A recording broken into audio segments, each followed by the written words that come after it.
The knife we're going to look at is a rotary cutter. These can be picked up in most craft stores.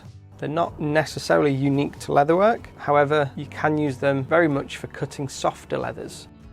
How this works is you push the safety button, pull the trigger, and that releases the blade into a cutting position.